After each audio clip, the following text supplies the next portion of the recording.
Hey everyone, welcome back to our channel. Today I'm going to show you how to change profile picture in your Windows in a very simple way.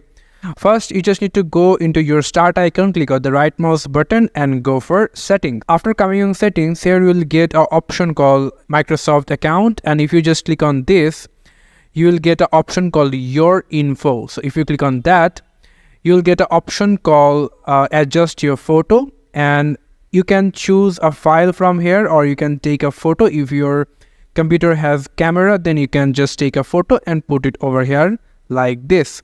Also, you have any image that you want to make the profile picture, then you can completely select on this browse files, and from there you can change your picture. My Windows is not activated, for that reason I'm not able to showing you, but it's very simple. You can see, just simply click on this choose a file, browse files, select the photo and checked, and you will change to your profile picture like this.